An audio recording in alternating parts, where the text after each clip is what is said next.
candidates ready for the fight. Voices loud, they take the stand. Who will lead the promised land? The mist is flying, hearts ignite. Truth and lies will take the mic. The clock is ticking, make your choice. Who you hear, the people's voice. It's in the ballot, it's in your hand. The future's calling, take a stand. One vote, one dream, one destiny. Who will wear the crown in 2025? We'll see. Words are weapons, wielded strong. Debates get heated, right or wrong. They paint the town with visions bold. Who will rise, who will fold? Shadows blame your truth or spin. The battle rages from within. One by one they state their case, but only one can win this race. Candidates ready for the fight. Voices loud, they take the stand. Who will lead the promised land? The mist is flying, hearts ignite. Truth and lies will take the mic.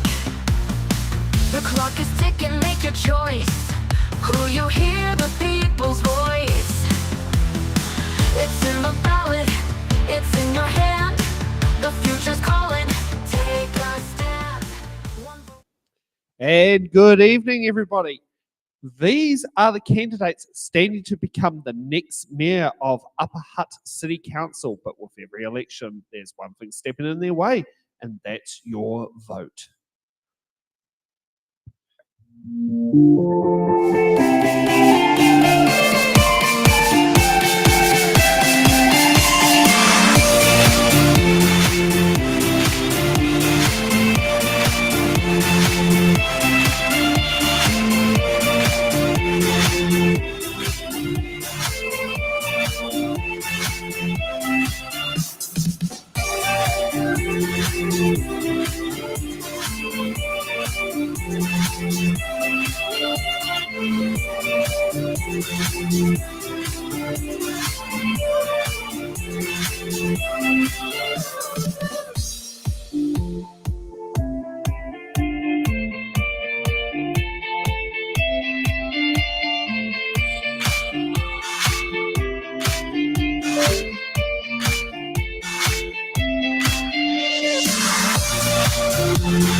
Sorry, I'm just going to interrupt everybody because you're muted. We can't hear anything.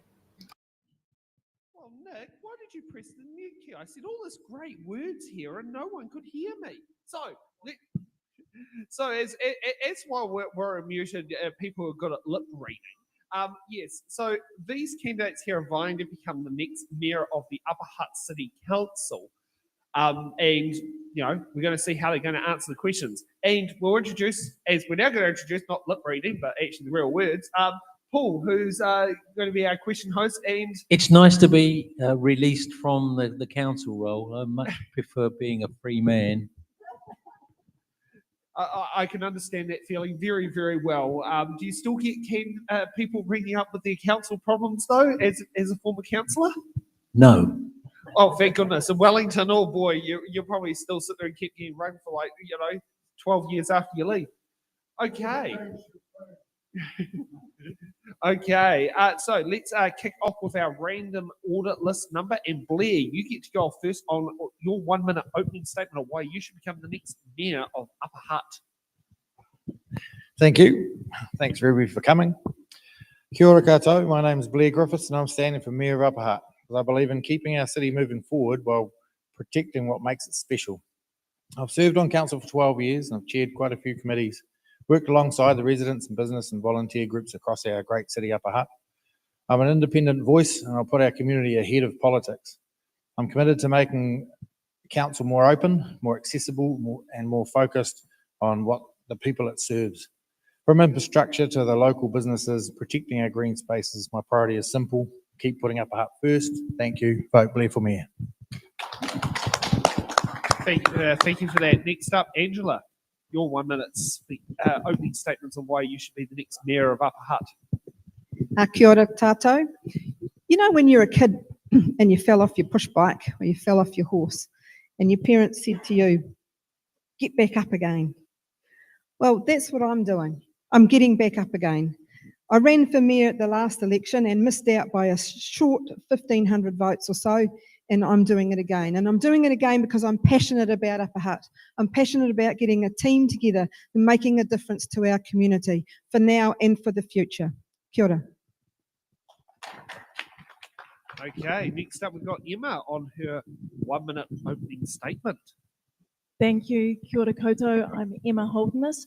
I'm a first-term city councillor, and so I think I brought a fresh perspective this last term, and that's what I'll bring as mayor. Fresh leadership, better outcomes for Upper Hutt. I'm committed to with the responsibility to set clear vision, to bring people together, to listen, and to make sure that your council delivers on what matters to you. I have a background in leadership, governance, and strategy, which means I know how to build relationships and lead through complexity. So this election is about the direction we take for the next 3 years, and I'm ready to lead us there. Thank you. And next up we've got Wayne, your 1 minute opening statement. Thank you, Wayne Guppy. Make no mistake that this election is the most important election that we've seen since the reforms in 1989. This, under the present system we're operating on, these elections, local government will have not seen so much change as we will in the next 3 years, particularly with central government looking at RMA reforms, looking at so many changes, looking at regionalisation, looking at centralisation, and every single one of them will affect you. The biggest discussion that will take place as part of this is the amalgamation talk. That will be on the table again, and that again will be affecting us. And I want to make sure that I'm leading Upper Hutt through those difficult times. Okay, Nick, and last, Helen. Kia ora, I'm Helen Swales and I'm standing for Mayor because I believe Upper Hutt deserves strong, transparent leadership that puts people first. I bring years of proven community service, business experience and a track record of getting things done. As Mayor, I will focus on the basics, keeping rates fair, prioritising essential infrastructure and ensuring council spending delivers true value.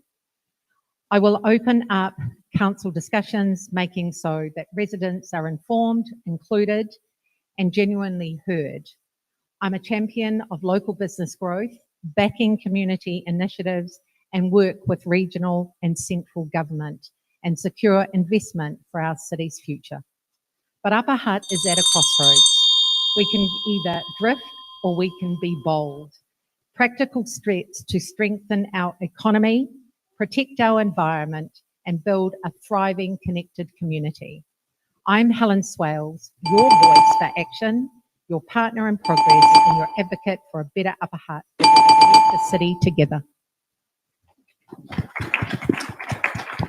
Okay, now let's get to the fun part where we get candidates get to answer the questions. Now, with the good old theme of It's in the Ballot, actually, before we get to that, I do have apologies from Perry. Unfortunately, she is unwell to attend and is also unwell to come in remotely. We did ask if that could be an option, but that was not possible for tonight. So, but hopefully Perry could sit down there and take some of these questions and answer them for there. But yes, get to the fun part because I thought, remember to do the apologies is a bit the important part. So each candidate here gets to pick a box number, and when they get to pick a box number, they've got to answer the question in the box. Now, all candidates have been sent questions. Unfortunately, I'm sorry to the Upper Hutt ones, so they'll only get 24 hours notice due to what happened on Saturday, but they've got some notice in it on what questions we're going to ask, but not what boxes they're going to be in. Now, every candidate gets given 2 butt-in cards. So if they have a butt-in, if they want to butt-in with an answer to what someone else has got, they raise their button card and they wait till the end, and then they get to put in their button answer. Each candidate gets 2 of them. And if they have a curveball question they don't want to ask, they could use one of their defer cards and then can pass it on to another one of their candidates. Please do not defer them all to Penny. She's not here tonight. But you're welcome. You could always cheekily do that, as I always sit there and say, you know, in some situations I believe that, but that's for those candidates who choose not to respond. So yes, let's kick it off. All the questions are nicely, securely tucked away that we don't know what's in what. Paul? Yes. Okay. Now, It was done under police supervision. That's good. So Officer Divils and what's the other TV character ones that used to be? There's Officer Divils, Mr. Plod. They were good, very good supervising. Yeah, and you might have Sergeant Wayne Judd from the Henderson Police Station of Outrageous Fortune might turn up at some point as well to double check. Okay, let's kick off with Helen. What box number? If I could have 28, please.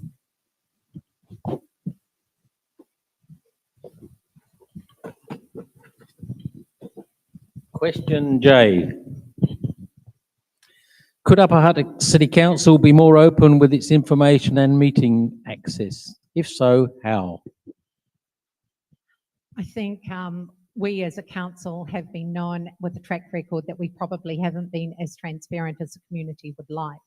So making council information clear and easy for our community to make it accessible, ensuring that all our meetings and workshops are live streamed and archived online so it's easy for the community to access. Opening up important discussions with public unless there are any legal issues that stop us from doing so. Providing tools to let residents track decisions from start to finish, including how public feedback has been responded to. Creating more meaningful opportunities for residents to participate, speak and influence council decisions. Adopting a transparent default position, approaching sharing information freely unless legally required would be what I would bring to the table.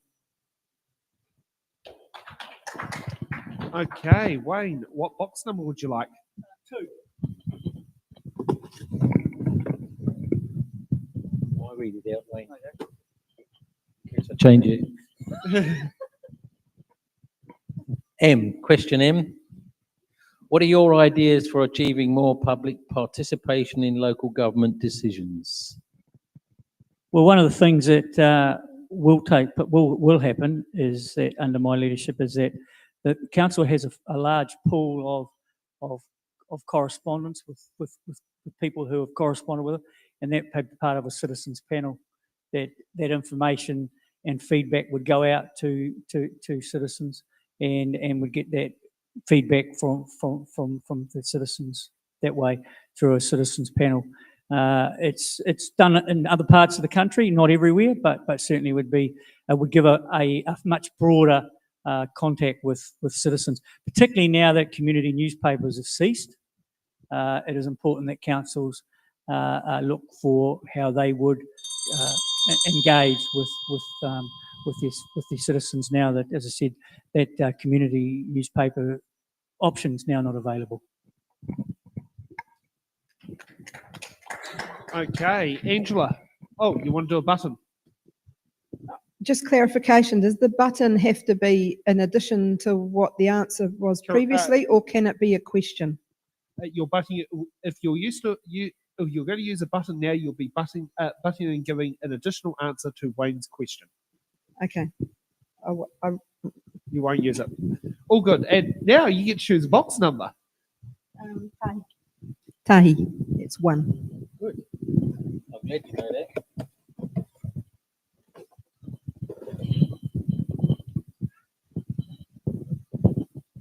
Question W. What political party are you linked to? None. And I don't think anybody in local government should be linked to any political party. Okay, Blair, what box number? We'll go for number 20, please, Paul.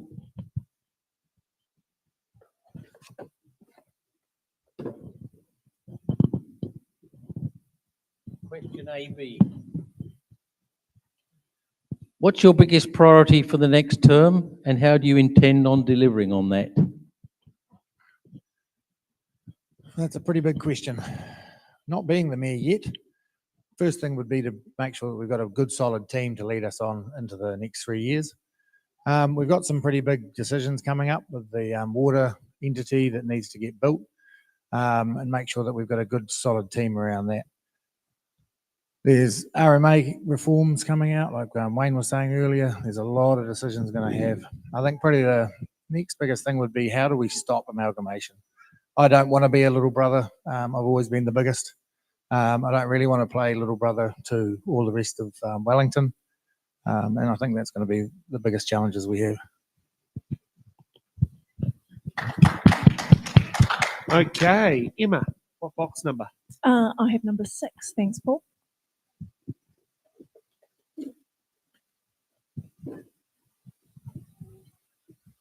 Question Q.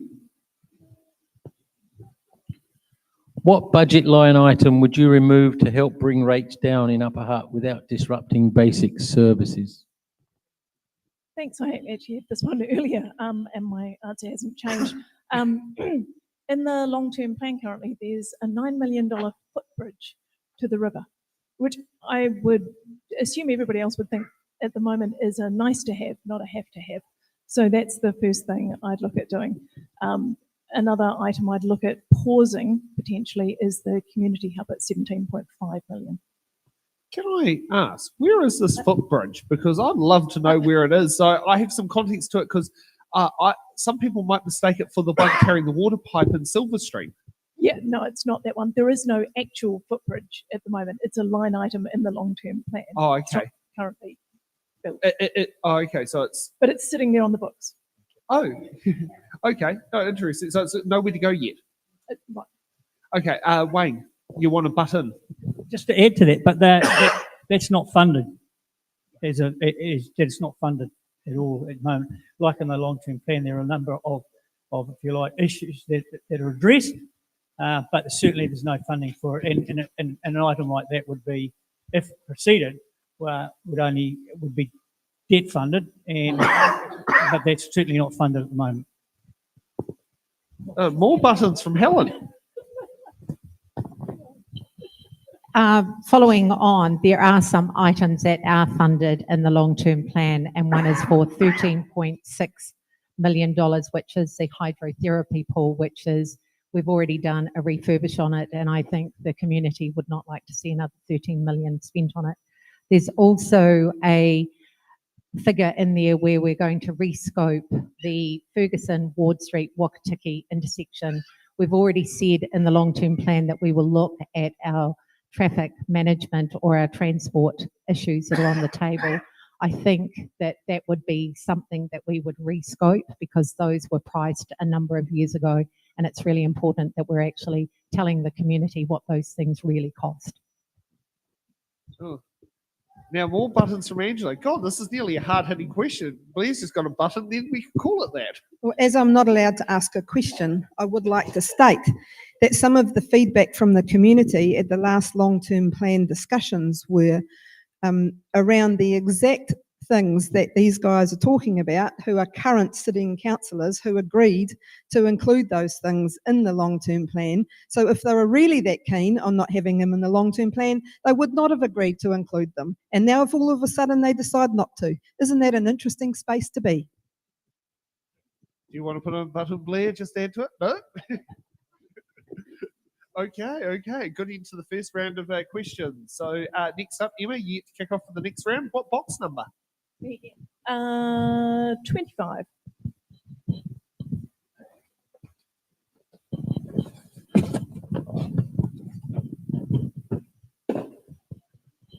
Question AA.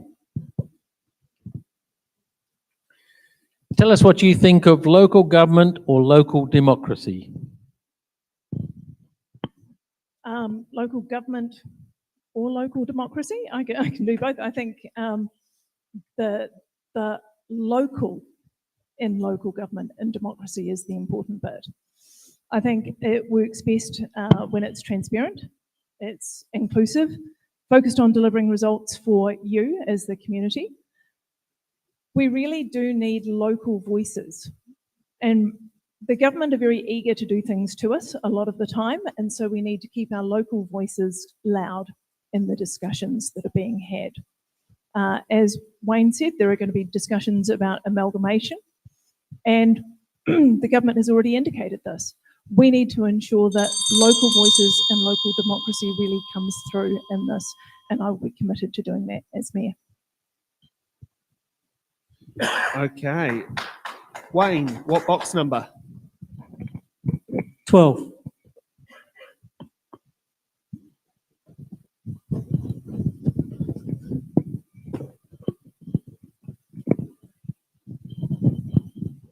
Question N from Nelly.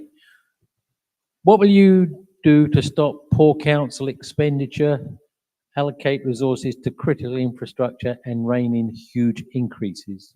Well, I mean, the first thing that will happen at the start of any referendum is to work through the finances of the organisation and to look at what is important and what isn't. I mean, the number one for me is clearly it's about what I've stood for since I've been in council. Is it's basics, back to basics, making sure we're spending on infrastructure. That is really important. That would be the number one priority, and it's very clear that we'll be working under a quite a different regime with central government, where the government is looking at obviously making sure that councils, they're talking about rate capping, which will have a huge impact on expenditure, and they're also talking about making sure that councils, well, we've got the 4 well-being being taken out of the Local Government Act, which will have an impact, which was a positive thing, I think, from my point of view. But the main thing would be making sure that our expenditure is based on the core infrastructure. As it stands at the moment, over nearly 60% of our expenditure is based on basic infrastructure, and that will continue. Okay. Next up, Angela. What box number? Rua Tekau Rua, so that's 22.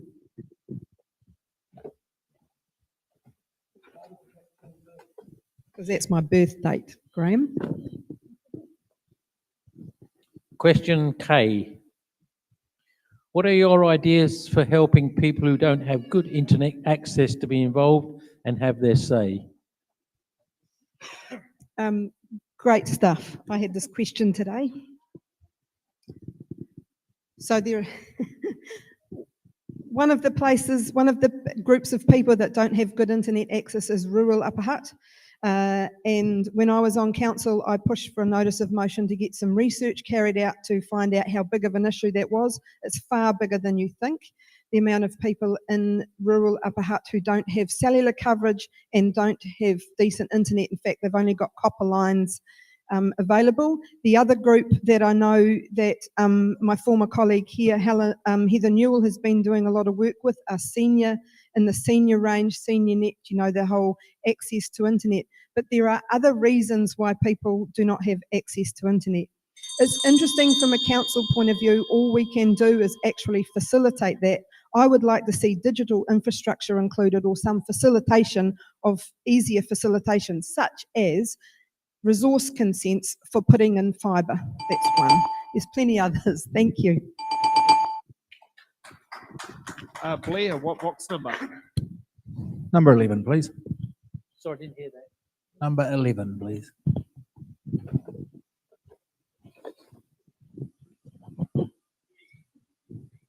Question C. What council committees would you prefer to be on if elected? Well, Paul, as we're standing for mayor, I think all of them.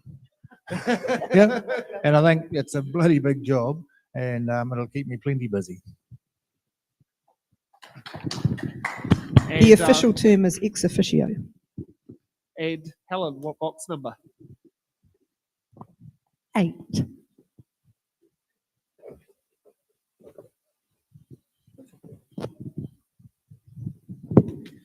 Question G. What is your approach to handling controversial and complicated issues?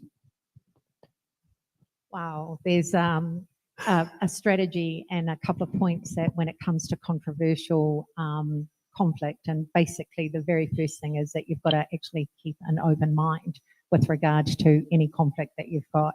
So you listen to a wide range of issues or concerns that people might have. You make sure that the whole process is transparent and accountable. You also weigh up the long-term effects of whatever it is, the conflict that is there, and then you communicate very, very clearly to the community what the outcome of the decision that you've made. Okay, so we're off for a third round, and we are starting off with Wayne. What box number? 16.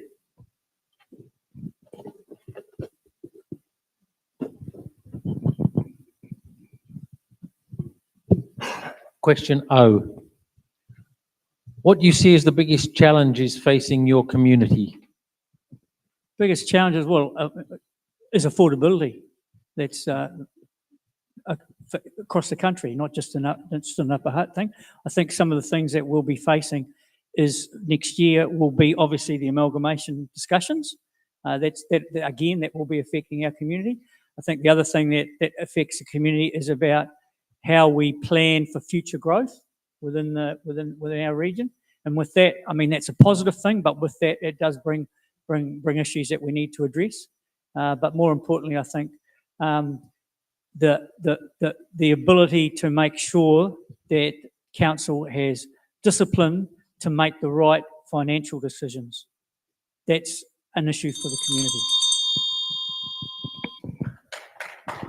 Okay, Angela, what box number? Te Kaumā Whetū, that's 17.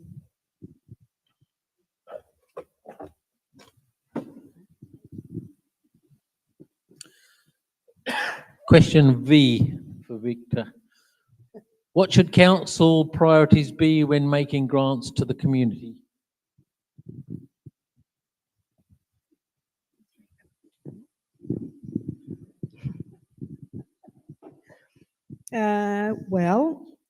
Given that the 4 well-beings have only just moved into the other parts of legislation, they've not been removed entirely. I think that the council priorities when making grants to the community are anything that helps anybody in the community function. Unfortunately, there's been discussions about the cost of living crisis, so there are more need in the community. I think the other thing that that council needs to take care of and look at is the breadth of those that are applying for the fund, because it is the community grants fund is an application process, but it has to be for those projects that are going to help the most of the people or the most vulnerable. Okay, Blair, what box number? We've got a lucky 13, thanks, Paul. 17, you say 13.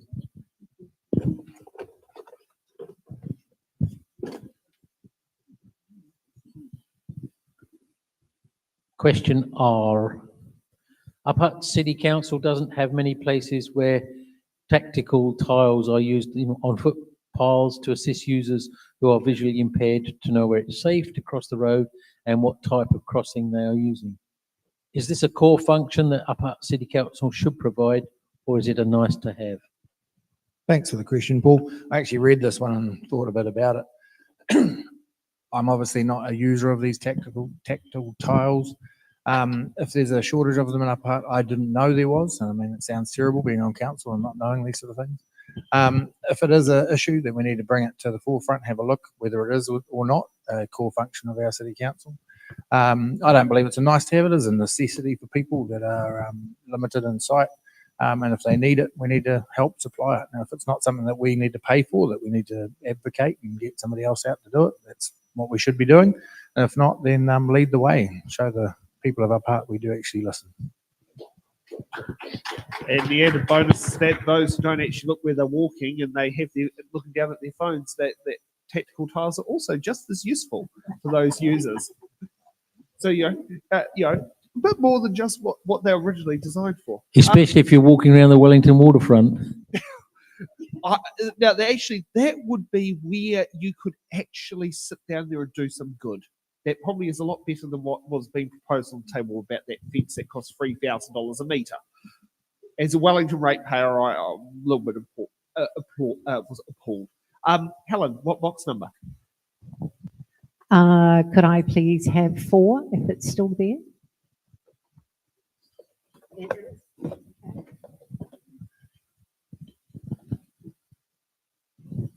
Do you think the council should be involved in providing social housing? If so, how? And the number is? Sorry, X.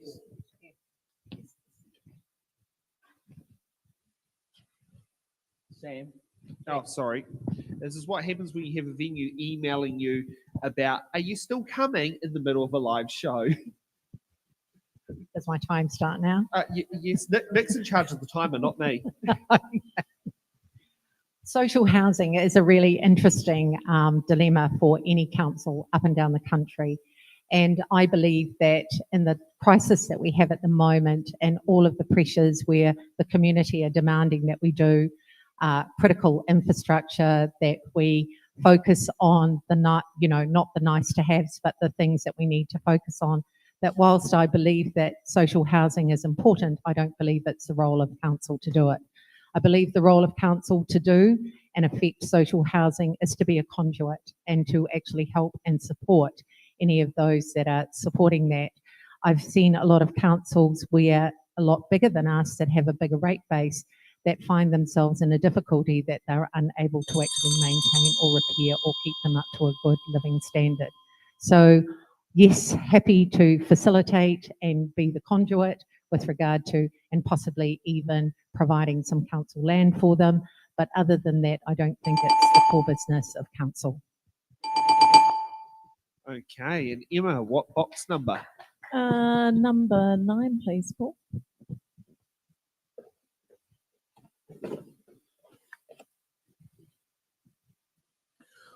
What part of the community or business sector does council need to work more closely with? What letter? Sorry, letter L. L. Sorry, I didn't do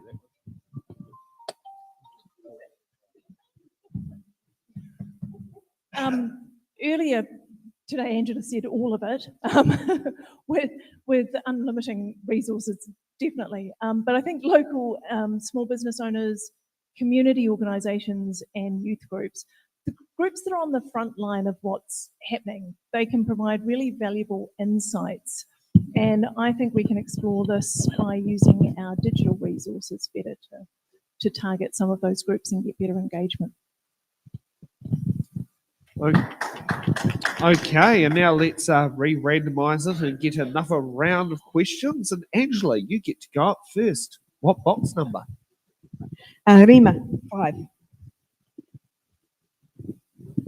It's all right, I'm looking forward to 25 questions getting answered at the rate we're going.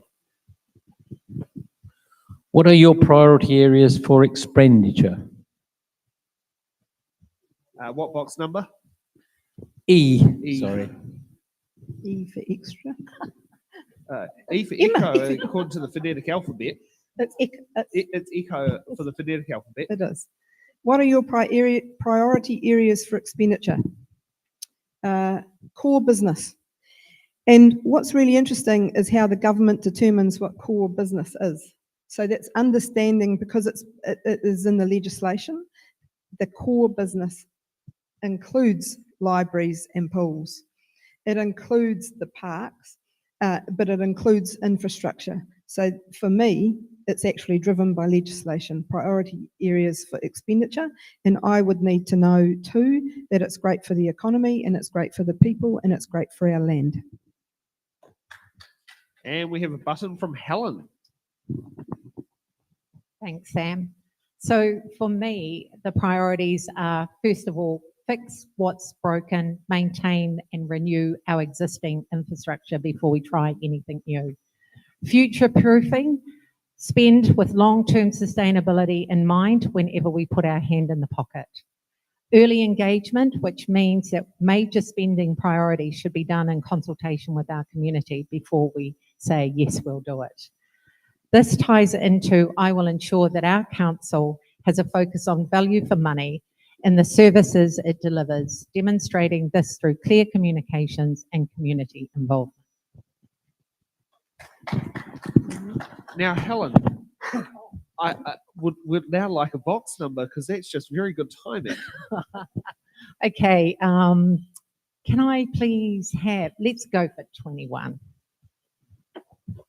Oh, yes, the voting age in 1949 when my grandma first voted, just to put some reference, and she's still kicking alive now at 97. Unfortunately, that's not a box number you can pick. Question X. Who do you think is missing out on local government participation? Wow. Who's missing out? Young people are missing out on feeling that they're not being heard and not being listened to. We have Māori and ethnic minorities in our community whose perspective are sometimes ignored.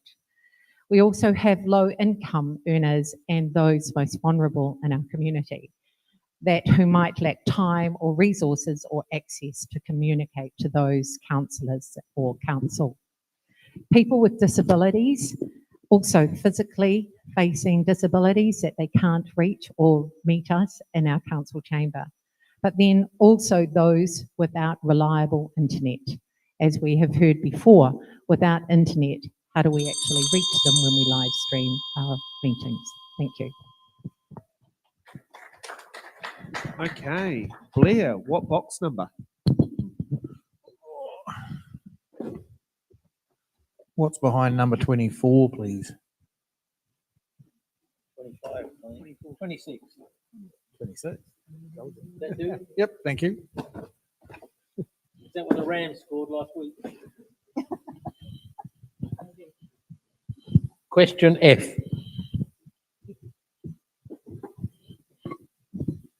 How will you fit in council meetings with your other commitments? Oh, I read this and I giggled.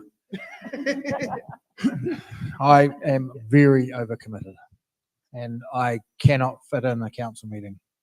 So I will uncommit myself. My business is on the market, my land's on the market. I've already warned all the committees that I chair and all the charities that I help that I won't be available. If I get elected as mayor, I will be the mayor. That is it. There won't be any time for anything else other than my kids, my family. I may play rugby.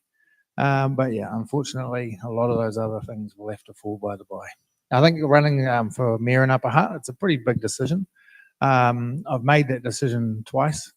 The first time I didn't really think about it very hard. I thought, well, that'd be a thing to do. Now it's a thing I want to do, and it's a thing that I'm quite passionate about doing. Willing to put everything else on hold to make sure that I'm available to be the best mayor that we can have in Upper Hutt. Okay, Emma, what box number? I'll have 18. Thanks, Paul. Question A. Are council policies helping small businesses survive and grow? Thank you. Some do, but we can always do better.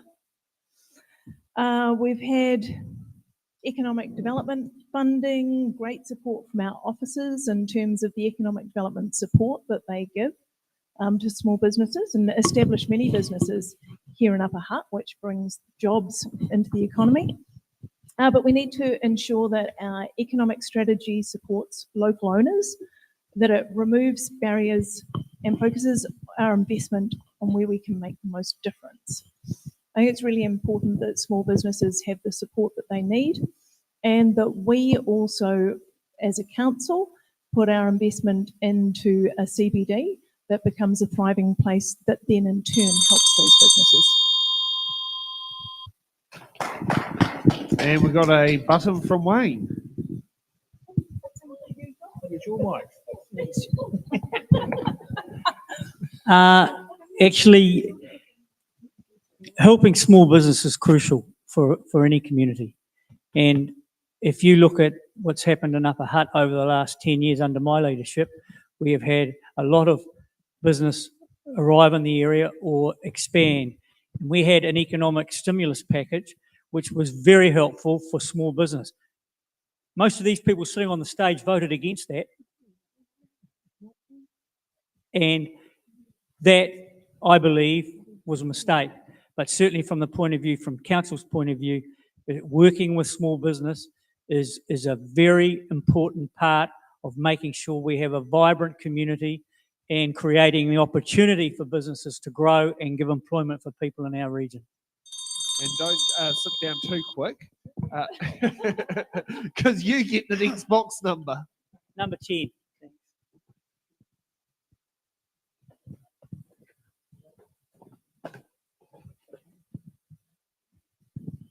What is your view on residential, commercial and industrial growth in the district?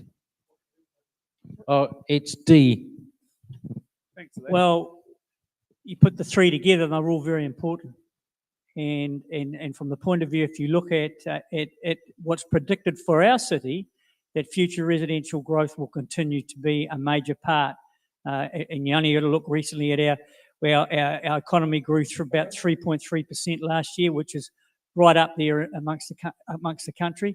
And our building is continuing to grow. And so our figures are, in fact, in the region, some of the councils are supporting our staff, helping with the number of consents. One of the issues we do have, not just here in Upper Hutt, but across the region, is that there is a shortage of good industrial land. And that's something that, unfortunately, I don't think the region is taking it seriously enough, but we will, under my leadership in Upper Hutt, we'll be looking for, particularly for more zoning for industrial growth, which is really important. But it's important for not only Upper Hutt, but for the region. And one of the reasons we've had commercial industrial growth here in Upper Hutt has been the fact that our land and the fact that the stability and free from actually a lot of the climate issues, particularly tsunamis, etc. So we've created an atmosphere for residential and commercial growth, and it's something we'll continue. Okay, and now we've got another new random order, and Emma, you get to go up first. What box number? I'll have 27.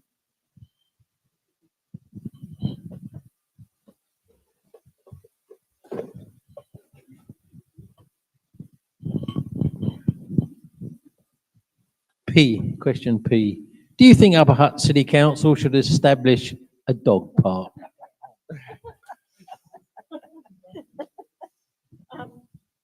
Yeah, I answered this one earlier. I took it off Tracy. She doesn't have dogs. I've got 2 of them, so I figured I may as well answer it. What I said was that there are private providers out there who are meeting some of this demand already. I think we need a joined-up approach to public spaces that serve diverse needs. That said, we've got high dog ownership, so we also need to listen to the community and bring those people and those ideas into the conversation to have a bit of a look and to see. But at the moment, I think that need is being met. Okay, Helen, what box number?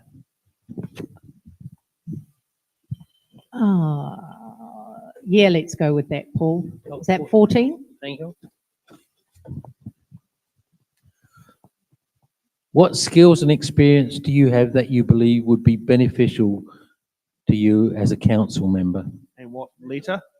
Letter H. H. Sorry. That's all right. Only myself and Stacey are behind the 8 ball on that. Okay.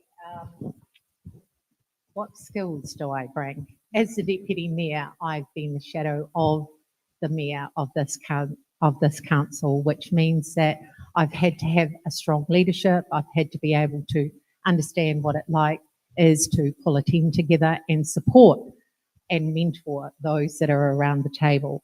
So I've got proven governance experience and leadership. I've got community advocacy, which has taken me to international platforms in New York, Geneva, and also in Paris. So I'm really, really comfortable in being an advocate and a voice both locally, nationally, and internationally. I also am a strategic thinker, and when it comes to policy making, I ensure that it actually delivers on the community that the policies are written for, that they're not just there ticking the box for what we do. But also as a proven leader, I know that where all the skills are around the table, I've had to learn that in all my time as council. I'm the orchestra that knows where the strengths are and when to call them in. And we have a button from Blair. I thought I'd better use one. I mean, That's right. nothing. We're still waiting for Emma. I don't think you've used any yet. Thought it, gives everybody a chance to sing their own song, talking about orchestras. Sitting on council for 12 years, I've sat and watched. I've done a lot of thinking. I've done a lot of learning. I've sat on and chaired every committee there is. Sat or chaired every committee that there is, including Hutt Shared Services in Hutt Valley. My belief is that I bring youth, just enthusiasm, energy, strength. I can put a team together. I've been self-employed and employed a lot of people over my time. I've done that. I've done sitting on the council chamber. I think other than Wayne, I'm the only one standing for mayor. I'm not standing as a councillor. I believe I've done enough as a councillor. I look forward to seeing the result. And if that results in my favour, I'll bring every bit of my energy to the city and make it the best we can have it. Okay, Emma's going to chuck in a button Oh, as I may well. as well. Go on. For those who don't know me, I have served as an Air Force officer. I was a senior military officer. I used to lead teams, and then I spent time as a leadership consultant. I've spent the past 10 years working with organisations to help them build their leadership development, to be able to help their leadership capability, to be able to build high-performing teams.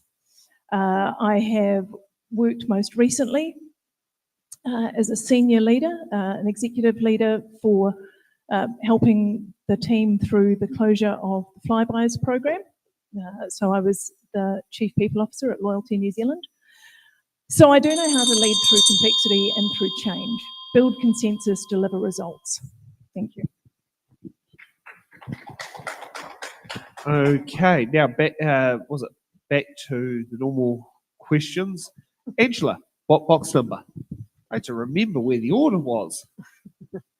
A, first letter in the alphabet. Toru.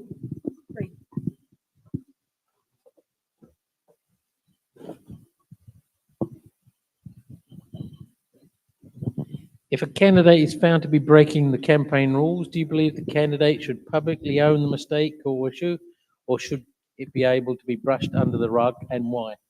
And what letter is it? Oh, it's Z. Z. Z. I knew it was down that end of the list. I just didn't know which one. I stand for transparency. And I think that this is actually a really interesting question because, no, if a candidate breaks the campaign rules, it's up to the electoral officer to take care of that. And I'm not sure how the electoral officer will handle it.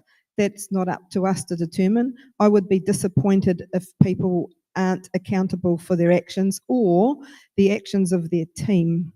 And so I would have to say today, my team were out putting billboards up. Now, if one of those billboards, because there are different rules for the billboards in different places, and there's a maximum size and all that sort of thing, if one of my billboards is out of place, I would expect a telling off, and I would be open about it being in the wrong place and open about my team going and moving it. Nothing should ever be swept under the rug when it's out of line. And but in saying that, I don't have any control over the electoral officer. Okay, Wayne, what box number? Number 7, thanks.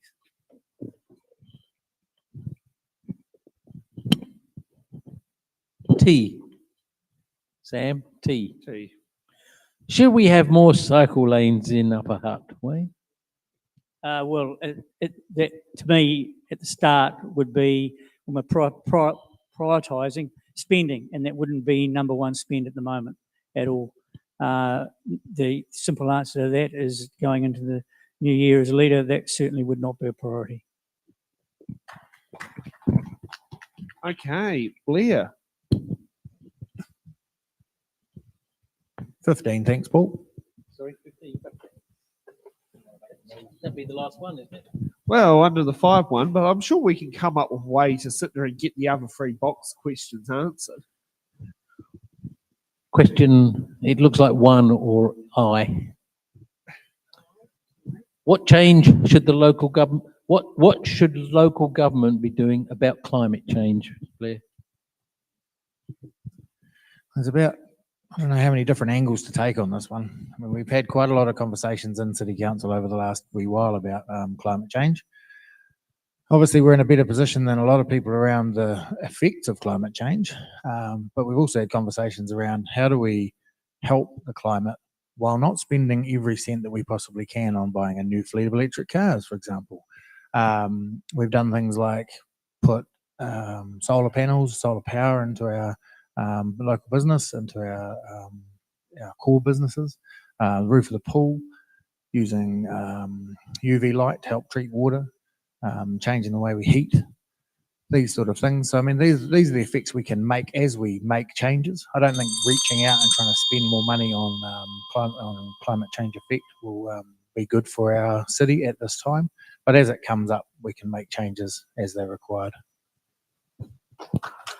Button from Emma. I just wanted to add to that because I think too it's about building in climate resiliency. I think we need to build that into our infrastructure through our networks, our food and our energy networks. And there are some great initiatives that are already happening in the community that council has supported through our sustainability grants. And so enabling those parts of the community who are already doing really good things and being able to help them to be able to combat climate change as well. Okay, we've got 9 minutes. We have 3 questions. Do candidates believe they could make them be answered in 30 seconds? And we can get through all 3 of them each. So each candidate gets 30 seconds on those 3 remaining box questions. Could I suggest that we used our buttons? well, you can, but if you're going to all get it, it's pointless using the buttons. Helen and Wayne have used theirs. So, yeah. So, what boxes do we have there, Paul? We've got 19, 23 and 24. So for those at home, 19, 23 and 24. Let's see what's in box number 19 since your hand's kind of in it. Question why? Why? That's a pretty straightforward one. We could probably ignore this one. Upper Hutt City Council operates 2 council-controlled organisations. I mean, all of these people who've been around the council table, they shouldn't be here if they don't know those answers. So let's sit there and see if you can say them in unison and all together. What are the 2 council-controlled organisations? Whirinaki, Taonga, and the Maidstone Sports. Maidstone Park. Okay, sweet, done. That's a good way of getting the answer out. Question you. How should Upper Hutt work with the regional council to improve local transport?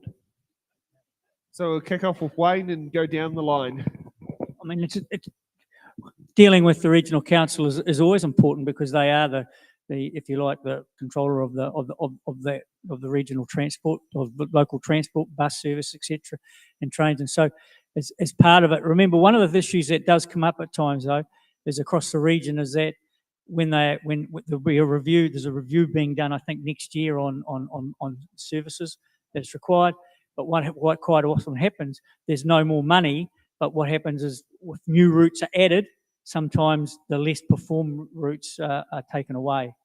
So it's really important, but it is important. It's something that we do, that we work with the regional council to make sure that the transport system operates, and we're part of our whole regional approach to that. Okay, Emma. How do we work with them? Well, through strong advocacy, understanding the data, getting good data, and clear priorities. So we need to make the case for the improvements that will have the greatest benefit for the community. We've got a growing population, a good number who commute each day. We need to ensure that we've got reliable, safe public transport. Angela. How should Upper Hutt work with the regional council to improve local transport closer than it is currently? Blair. Most of the things have been said that I was thinking, other than encourage the regional rep to visit our council.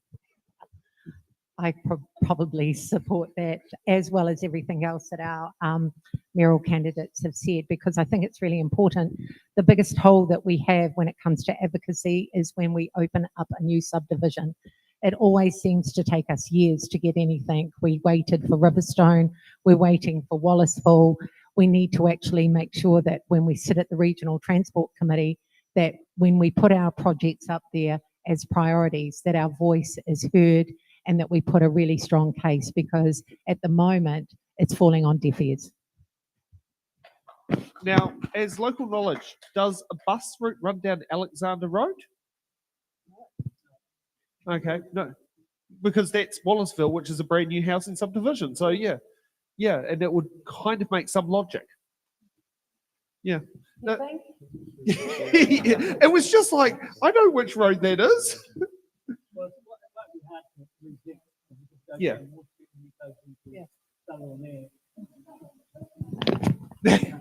You could actually get the 110 alternate routes of the 110 to do that loop round. Yeah. Okay. Yeah, one question. Yes. They'll all say yes. Is rate money being spent responsibly? And what letter is that? B. B.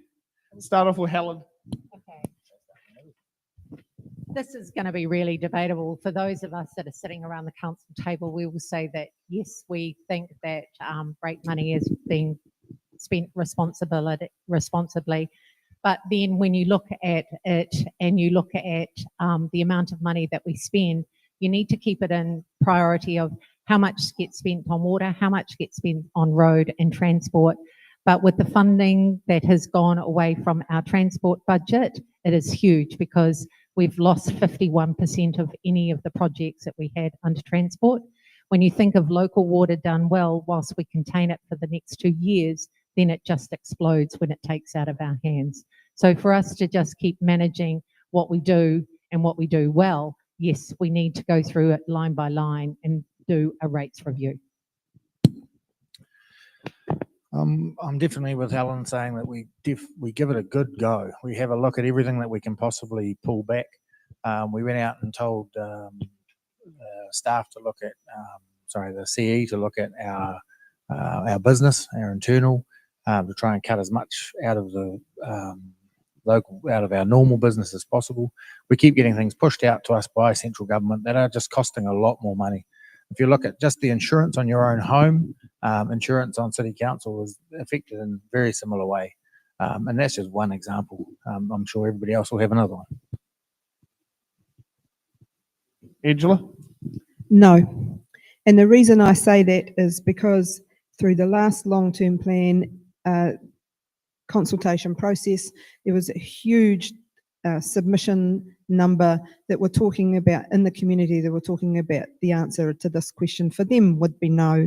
And they gave lots of solutions that weren't put in place by the current council. There was also a petition that was circulated and signed by, a lot of people, and they also saying that the answer to this question is no. So if we're going to be representing the community and speaking for the community, then I have to say no is the answer to that question.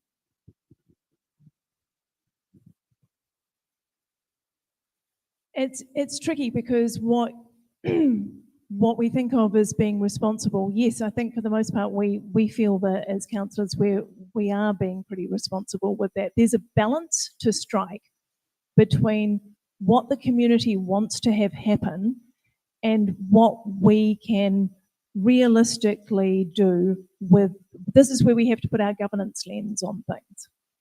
We have to work out what works with the strategic priorities, what works within the budget, and what works for the community.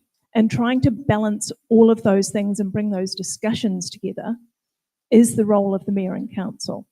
And I think we've had some pretty robust discussions around the table over the last year or so. And I think that ultimately, as Blair said, we're doing the best that we can with what we've got. I think that'll be again a responsible task for the new mayor and councillors to look at.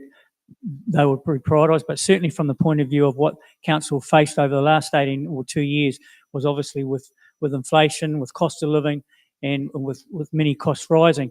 The issue comes when council decides not to do something.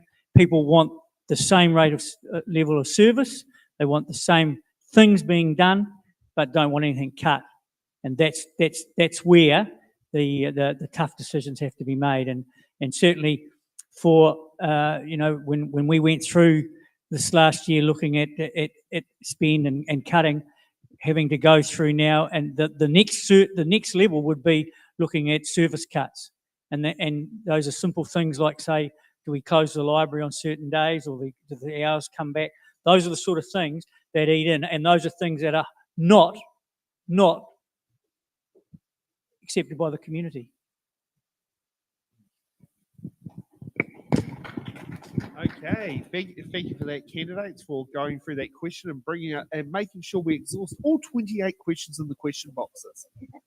It's always very good when that happens, and we love it how we seem to be on a bit of a roll doing that.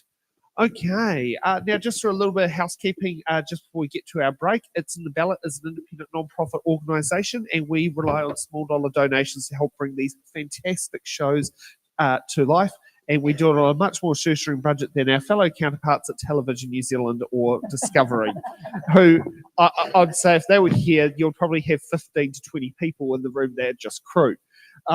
Yeah. So I'm waiting for confirmation on the venue hire, but I believe the charge will be $500. The connection for our Starlink connection to broadcast to the world, which we're not using today, but we've still got to pay the fee, is $14 a day. Our Restream hosting server is $31 a day, and we have a budget of $100 per vehicle per day, and we have a refreshments budget of $50. However, we're going to scrape the refreshment budget today because we had some people bring us some nice, lovely sandwiches and scones. So thank you for that and bringing that in. It was a very nice surprise, and I love it how Upper Hutt, knows how to keep us fed. I think that's the best way to describe that. So if you would like to sit there and help out, you can donate into our bank account. You can always go onto our Eventbrite page and use the Koha without donation option. We also have a Give a Little page, and you can also, if you want to become a long-term supporter of It's in the Ballot and it's our sister show, the Order Paper Podcast, you can always join our Patreon. And if you're one of our online viewers, please hit subscribe, because then you can sit there and get the alerts of not just what's happening in your own community if it's in the Ballot, but what's happening in someone else's that you might know, and you need to ring them. Hey, have you watched It's in the Ballot? Your candidate has said this wrong, and I think you should check it out. So, these are the good things about these shows. You can find out all sorts of interesting things. We'll take a break, and we'll see you back in about 10 minutes' time for hard-hitting questions.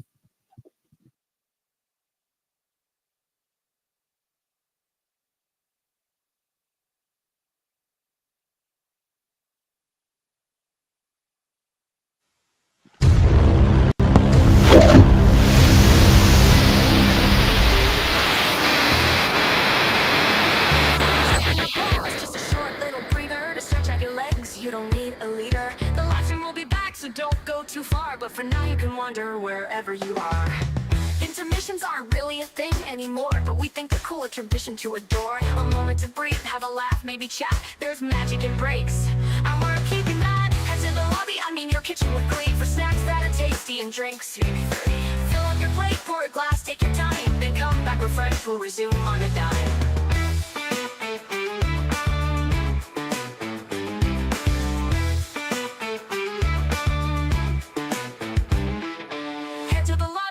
your kitchen with glee for snacks that are tasty and drinks. Maybe 3.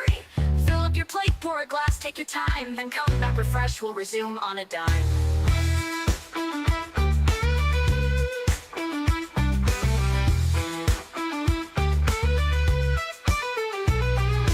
Into the lobby, I'm in your kitchen with glee for snacks that are tasty and drinks. Maybe 3. Fill up your plate, pour a glass, take your time, then come back refreshed, we'll resume on a dime. Head to the lobby, I'm in your kitchen with glee for snacks that are tasty and drinks. Maybe 3. Fill up your plate, pour a glass, take your time, then come back refreshed, we'll resume on a dime.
Just a short little breather to stretch out your legs, you don't need a leader. The live stream will be back, so don't go too far, but for now you can wander wherever you are.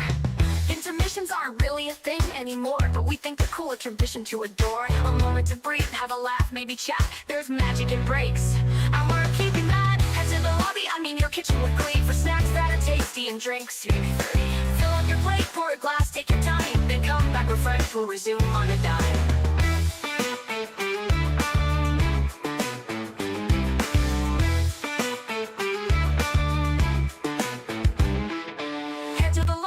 Your kitchen with glee for snacks that are tasty and drinks. Maybe 3.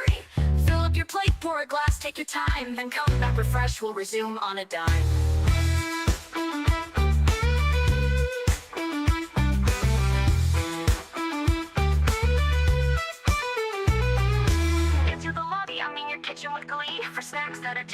and drinks. Maybe 3.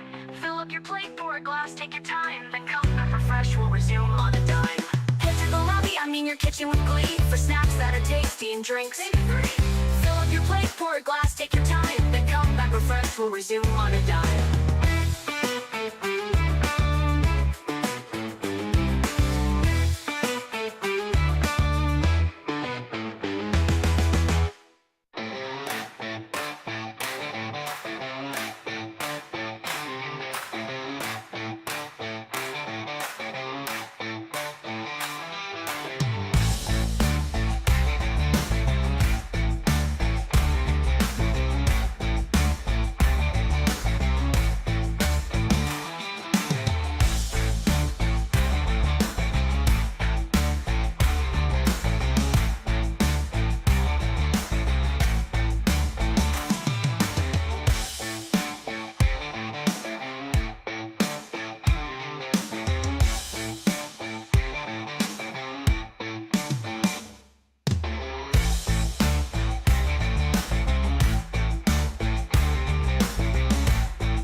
Oh shit, don't panic, but it's almost time to get back to the show. The candidates have stretched their legs, been partying, taking a break. Cause there's still hard-hitting questions, closing statements and stuff you wanna know. So grab those snacks for their answers and prep for decisions you need to make. Oh, oh, oh, oh, oh, oh, oh. The candidates have stretched their leg. The candidates have stretched their legs, been partying, taking a break.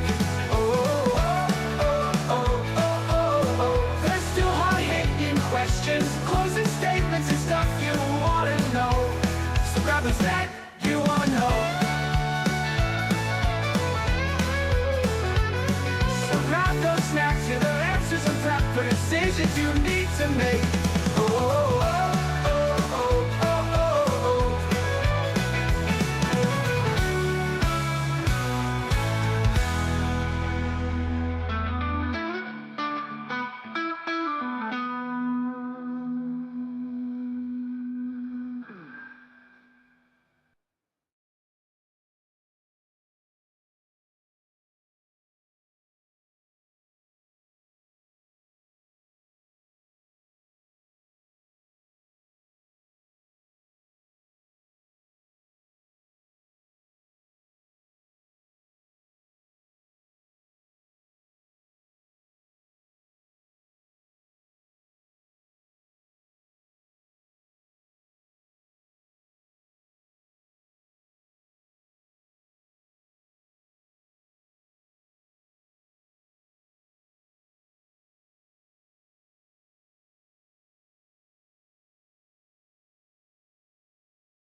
ballot, it's in your hand.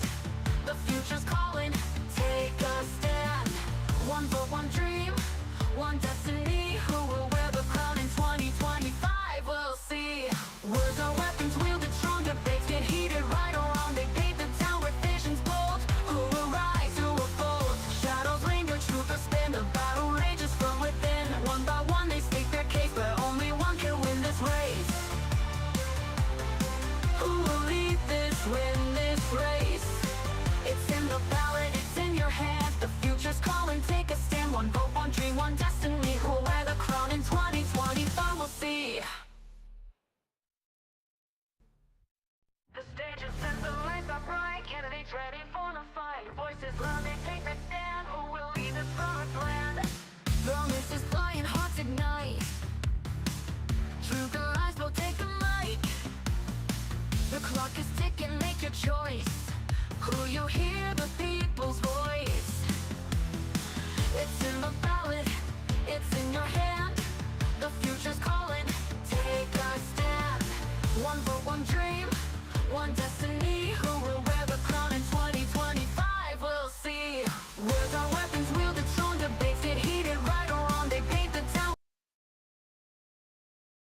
The stage is set, the lights are bright. Candidates ready for the fight. Voices loud, they take the stand. Who will lead this promised land? The mist is flying, hearts ignite. Truth or lies, will take the mic. The clock is ticking, make your choice. Who you hear, the people's voice. It's in the ballot, it's in your hand. The future's calling, take a stand. One vote, one dream, one destiny. Who will wear the crown in 2025? We'll see. Words are weapons wielded, strong debates get heated. The mute's taken off. Oh, sweet, sweet, sweet. So everybody, welcome back. And now let's get you ready for hard-hitting questions. And you'll have to go to the computer. Because I need to fix that stream deck.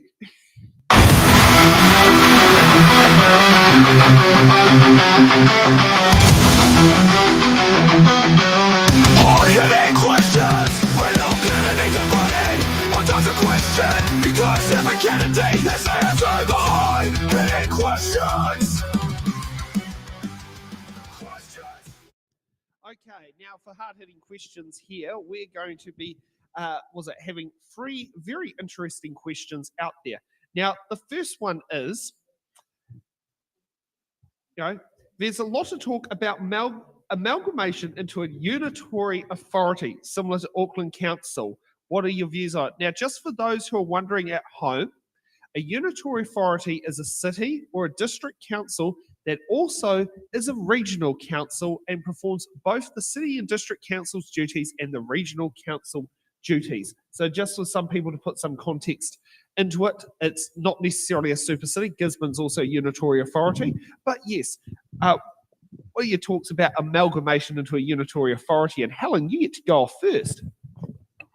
Thank you. So we've visited amalgamation a few years ago, and our community was strong and proud with regard to, no, this is not something that we want to talk about. The biggest issue that we have with amalgamation is that our neighbours, Lower Hutt, Wellington and Porirua in particular, have part of it as a referendum. So if they decide that amalgamation is where they want to go, it's certainly going to put pressure on us to actually look at it. My fear is that if we go to amalgamation, it would look something very much like the Greater Wellington Regional Council, where we only have one vote. And how is that going to be representative of our community? It's about making sure that we have a voice and a strong voice in the decisions that are made for us, by us, for us, not by other people, for us. So I'm for doing shared services where we can look at where we can share and save money. So whether that's around transport, obviously we're looking at it, and the hope is that that will happen with local water done well, but maybe that's yet to be seen as to whether it is going to be cost effective and we are going to save money. But we are, and I am open to looking at doing things shared, but not a amalgamation.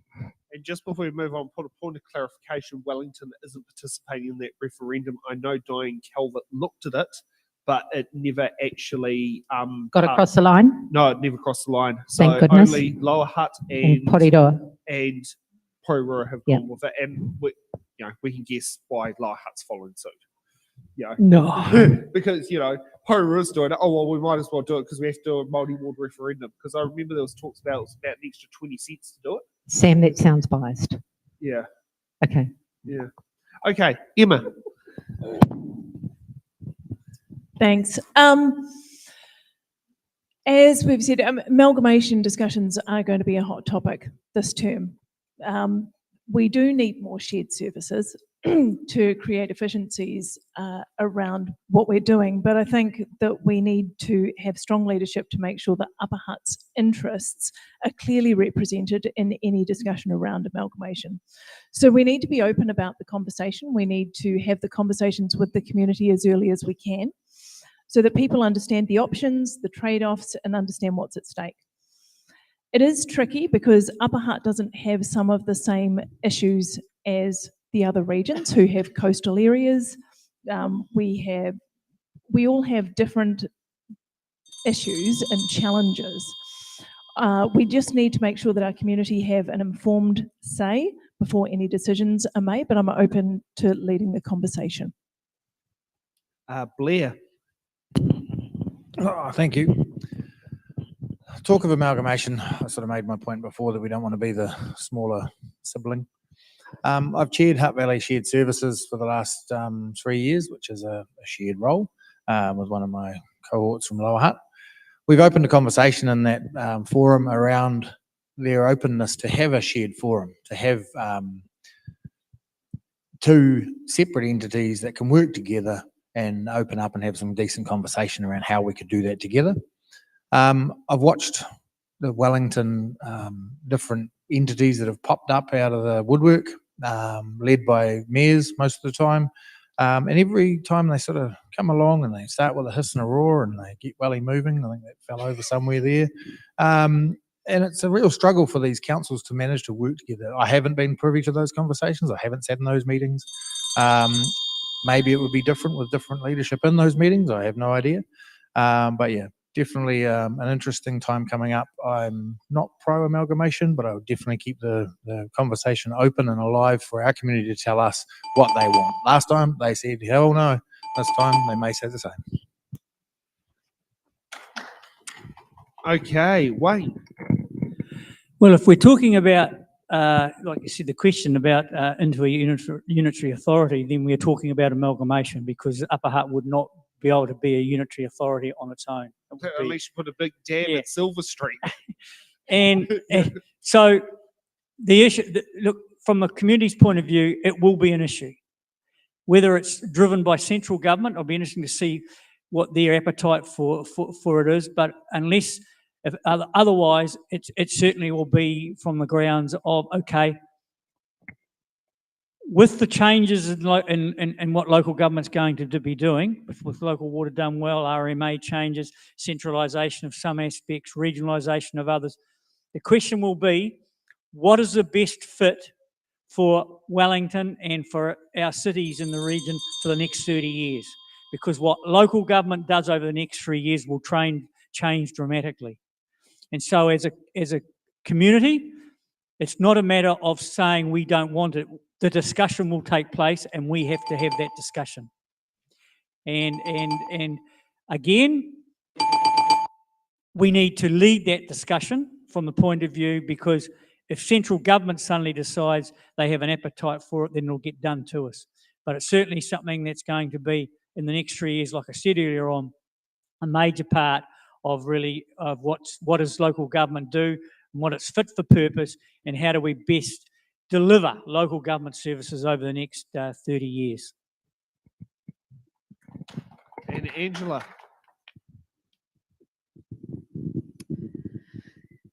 Well, my answer hasn't changed much since this afternoon. My views on this are what the community's views are. And last time we looked at this, which was led by Sir Wera Gardner, Moi Mayoral Rangatira, he, and as with the previous national government before the Labor one, they were hell-bent on amalgamating Wellington and some other councils. It wasn't just us. And our community was emphatically no. And we drove them back on that, well, the Local Government Commission. So I stand by that. What I also will stand by, though, is if the community wants to have that discussion, as others are saying, we might need to have that discussion because it might be driven by central government. And I have to tell you, I haven't met any central government that has that takes kindly to local government. It's like we're a thorn in their side. So let's be one, because amalgamating didn't work for Auckland Council, and I don't think it'll work for us. Gee, you're giving me remnants of the Port Waikato by-election, because they actually brought up a lot about dissatisfaction of amalgamation. So, says a lot. I think people need to actually go back and have a look at the discussions in Parliament when the Auckland Council, when that whole discussion was, that whole piece of legislation. I was lucky enough to do research for an MP at the time, and there was I did a lot of research around de-amalgamation around the world, because the German model was a very good one. And there are other models. Canada, for example, many cities in Canada de-amalgamated. So, you know, there's a lot of information out there. We just need to go back and get it. Okay, so now let's get time for hard-hitting question number 2. Do you think you have any personal or professional relationships that could be conflict of interest while serving as a council member? Emma? Yeah. Oh, as mayor, sorry. Yeah, the mayor? slides up there's changed. My card hasn't. That's what happens when you're being cheap on the labels. The short answer is no. I don't have any personal or professional relationships. I've worked in governance long enough to know how important it is to be transparent around these things, and I would expect that any of the elected members around the table would hold that same standard. Angela? I don't. However, after this afternoon's questioning, I would say I'm the chair of the Upper Hutt Repair Cafe. I'm involved with the local food network. I'm a chair of a brand new trust around sustainability and food, and I am looking for funding. Several of us are looking for funding for a project where we've been going into colleges, working with the youth on how they can use their voice, so a campaign and lobbying. So I guess as a mayor, if those groups were to come to council for funding, I would probably, and you know, there would have to be a declaration along the way. The really interesting thing about mayor is the mayor is often asked to be and invited to be the patron of a lot of organisations, and I think that we have to understand whether there's actually a conflict of interest when you're a patron or not, because that's a really important community role. It reminded me of my ATC days where me and Jenny Rowan was the patron of 49 Squadron. Yeah. Okay, Helen. At present, I don't believe that I have any conflict of interest. I think I've only got one on the current register at the moment. I absolutely agree with what Angela has said. If you are successful in becoming a mayor, then a lot of clubs just actually put you down as a patron, and possibly you may not even know that you're a patron, but you need to actually check these things out, because it's really, really important to get it right? Because it's around upholding high ethical standards, and it's essential when you're serving the community to make sure that you do that. So I look forward to what central government are proposing, where they're looking at a new standing orders and conflict of interest, and it'll be interesting to see what that comes down like. And if it's standardised up and down through the country, then there should be no misrepresentation or misunderstanding of what that looks like. So I look forward to seeing what that looks like. Okay, Blair. Well, it had to be me or Wayne. I think I'll have a conflict of interest around half of Upper Hutt. I dare say that if I became mayor, I'd have half the contractors in Upper Hutt saying, "Oh, Blair, you can sort us out, eh? You can be, you know, get us our contracts now." So I think there'll be a lot of upset people, because I don't think that's how it works. I've been on all sorts of committees and clubs and things like that. And like I said, there would have to be resignations from my side. Again, the patron idea came up with Wayne having an issue with that recently. There'd need to be some pretty transparent papers coming out to make sure that those conflict of interests were voiced transparently, and to make sure that it didn't rear its head and make light of conversations or light of decisions that council had made. Thanks. Wayne. Yeah, there are a number of issues here, but the first one is that if you have got a conflict of interest, particularly and I don't, from the point of view if I have any contracts or financial dealings with council and a company or that, and everyone would have to declare that. That's quite different to looking at some of the other issues where I would suggest that any person standing for public office potentially at some stage may well have a conflict if one of the clubs or one of the organisations that deal with. It's not always decision making. Sometimes there will be a conversation that's had at the council table dealing with that organisation. You may not be making a decision, but certainly from the point of view is that's then a personal decision for that individual, whether they have a conflict or not.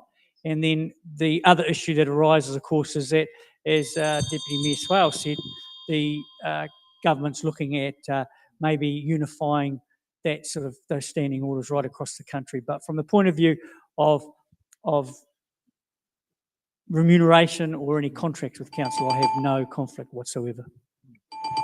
And I can certainly say, as myself here, as a moral conflict of interest, since doing It's in the Ballot, I have not actually stood for any political office positions because I think it's inappropriate. Jack Tame standing for the Mayor of Auckland, while Jack Tame holding the debate on who should be the next Mayor of Auckland is the best example. So yeah, that's something which I've seen as it's not legally a conflict of interest, but it's a moral conflict of interest. Yeah, and if it feels morally wrong, it's wrong. Okay, now let's get hard-hitting question number 3, and this I believe is going to be the most important question for local body elections. What is your position on retaining the Te Opoko e Te Iki a Maui Māori constituency for the Greater Wellington Regional Council, and why do you hold that position? Let's kick off with Angela. I've learned something about this question today from you, Sam. Thank you very much. That this is a vote. There is going to be a referendum for us as voters in Upper Hutt for the Greater Wellington Regional Council's Māori ward, and there isn't a vote for a candidate because it's unopposed. But we will get a referendum paper in our votes in our inbox, right? So I don't know. I haven't seen the referendum question, and you know that's my personal thing, same as who I vote for at a national level. However, at Upper Hutt, I'm disappointed that Upper Hutt isn't having a referendum. I'm disappointed that the council voted for Māori wards and then rescinded that vote, but didn't actually give the community another chance to have a discussion around that, because it's actually really important to have a partnership with all of the people that live in Upper Hutt, including Māori. Helen.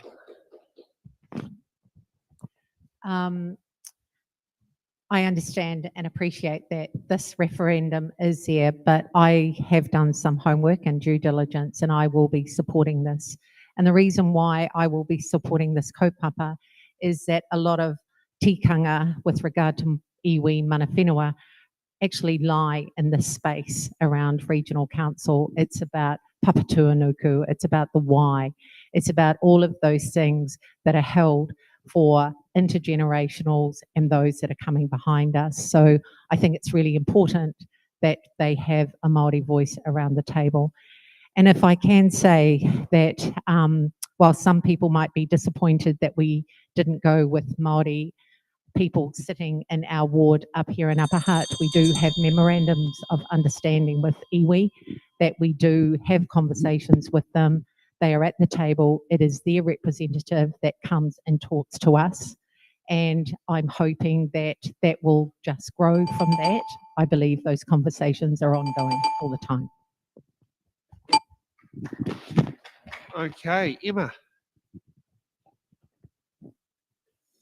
Thanks. I mean, this particular question is is a question for the voters rather than the Upper Hutt City Council. But that said, I do support fair representation, which is why I voted for Māori Ward for Upper Hutt the first time round. And again, the second time to send it to the referendum, because I felt it was really important that we heard all the voices around that. So I do support fair representation, strong partnerships with mana whenua, which we do have here in Upper Hutt through other means. But the key is making sure whatever model we have works, helps us work together and strengthens our ability to get the best outcomes for Upper Hutt, which arguably is having the most voices in the mix. Okay, Blair. Oh, it's going to be me or Wayne again, wasn't it? So this actually says, what's your position? I mean, people who have sat around and watched me vote probably know my position. We need voices. We need the people on our committees, making sure that everybody's heard. Like Emma said, it's all about representation, making sure that representation is there. Angela's also said that that'll come up to our voting. Our decision will, come as a personal decision. And when I get that question, I'll vote on that question. I think that regional council will have to lead with their ideas around it.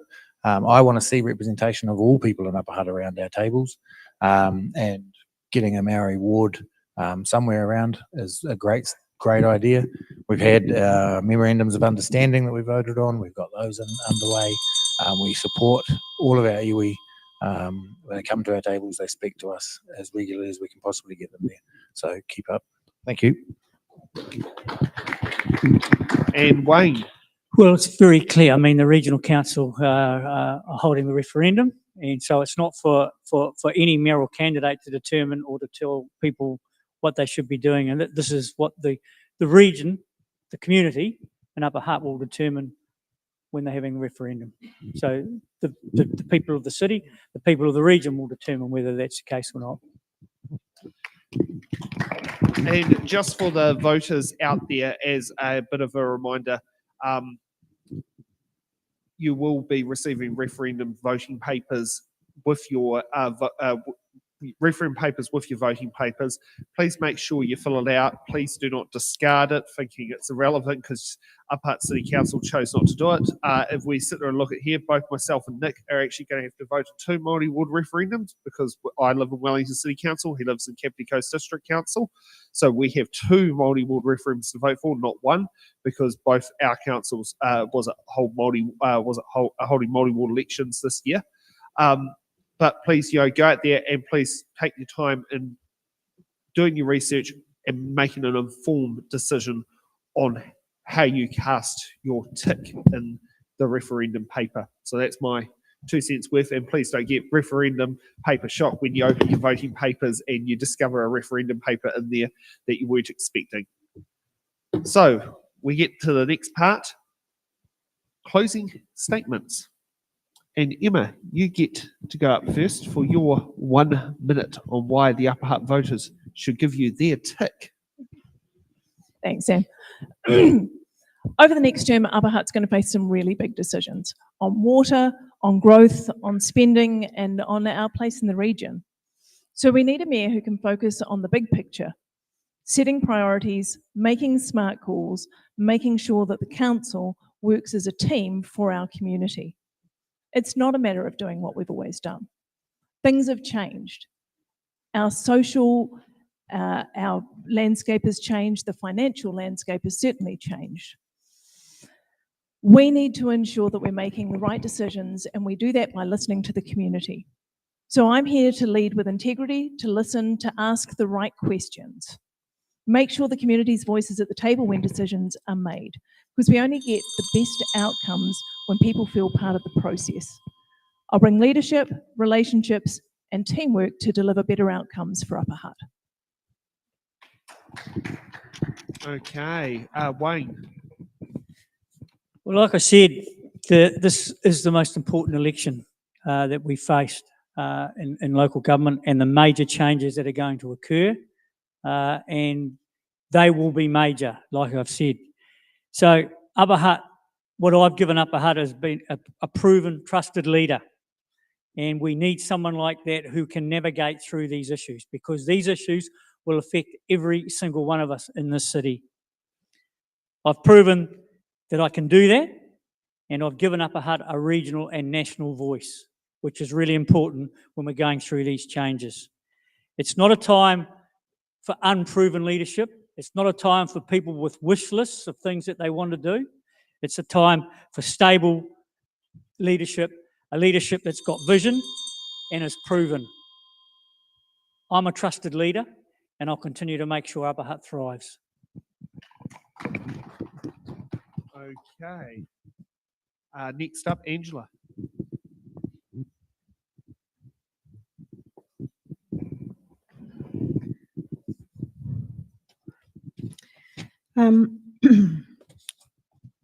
So I'm standing because I've got back on my horse again.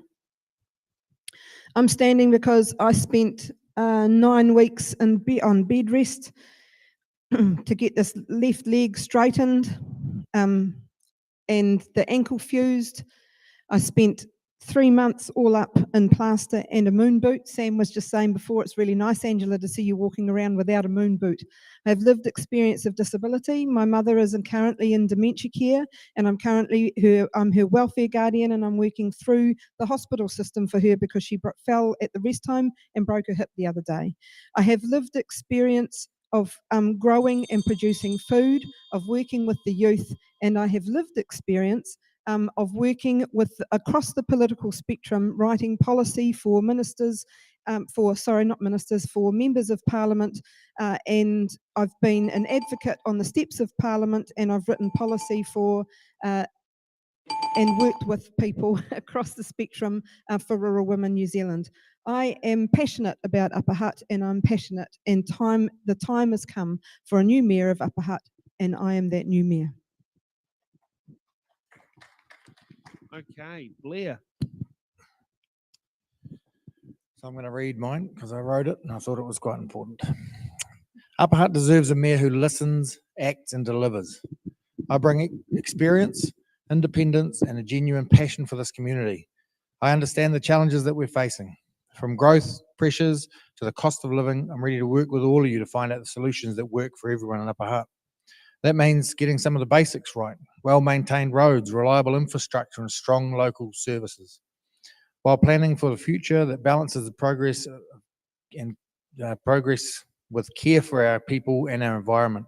On election day, I'm asking you that you vote to keep putting Upper Hutt first, together. Thank you. Vote Blair for mayor. And Helen. Thank you. So I'm standing for mayor because Upper Hutt deserves a strong and experienced and forward-thinking leader. Our city is growing, and with growth comes opportunity and challenge. I'll ensure we invest wisely in essential services and infrastructure and keep rates fair and make decisions openly with genuine community input. With the avalanche of changes from central government, I have been involved in many of those conversations and submitted as part of the team of council to central government to ensure that our community voice is heard. So I have first-hand knowledge of some of those things that are coming to us from central government at 160 miles an hour. You need a mayor that has been there, that understands, that has read and has been the voice regionally for our community. So when your voting papers arrive, choose me to be your mayor, who is ready to deliver for Upper Hutt from day one. Vote Helen Swales, the change we need and the voice you deserve. Thank you for that. And I have to be honest, there's not much I can say about first past the post. It's not like you can sit down there and explain the ins and outs like STV, because the sad news is you only get one tick. So choose wisely when it comes to voting. Now, just before we go, we're going to ask a bit of a fluff question. If you end up magically at Wellington Hospital, now that's a little bit more achievable down this end of the country than when we were last night at Fielding. And it's a Saturday. You get over to Newtown Market because the hospital's coffee ain't there, and you come and see me as a barista to get your coffee. If you want to order a coffee from me, what would it be? Let's kick off with Helen. Okay, it would be a coconut milk flat white, and you better not burn the milk. Someone's talking my language. I mean, I prefer the coconut mochas, but I've got to admit, coconut milk is very nice. I like my coffee like I behave, black and strong. Oh, Americano at a minimum. Really? That's not a coffee. So could we do your quad shot long black? If you want to see me hyperactive, yeah. Thanks. Angela? I'll have a coconut milk hot chocolate with a dash of butterscotch. Ooh. Emma? Double shot flat white. Wayne? Well, I don't want to disappoint you, but I'm not a great coffee drinker. If I was to have one, I'd have a mocha. A mocha. Is that because of the chocolate? It takes the bitterness of the coffee off, but still gives the caffeine hit. Yeah. Okay. Well, thank you, candidates, for participating and putting your feet on the It's in the Ballot fire. And I think it's actually looking at it here for the second time round, considering this is the second election that we're covered Upper Hutt. So really pleased to sit there and do it. I'd also like to thank the audience who are coming in, both in studio and online, and the active conversations that have been happening online. I've been watching little bits in there about, which candidates they like and on different things that are going in there, and some new people who are in the community who are probably not used to our loyal followers. I'd also like to thank Kiwi Skip for the moderation of doing the show tonight, as you've done with many of the shows on there, and letting people know what's happening for It's in the Ballot.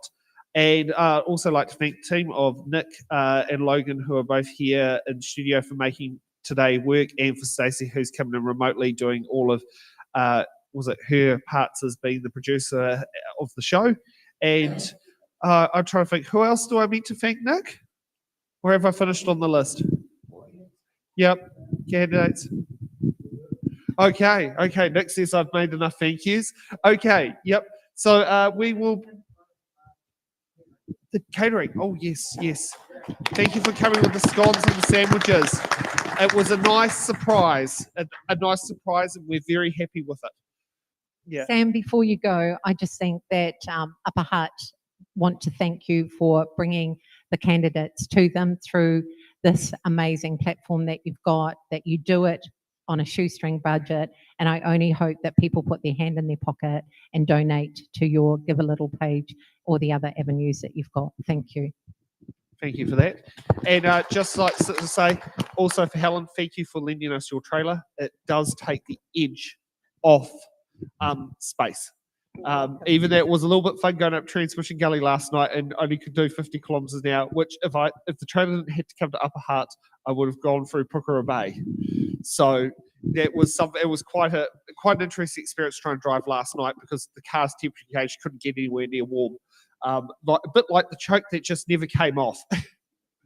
Yeah, which seems a bit old-fashioned now, because how many cars have chokes? Well, no, they all have chokes, but they're all automatics, not manual ones.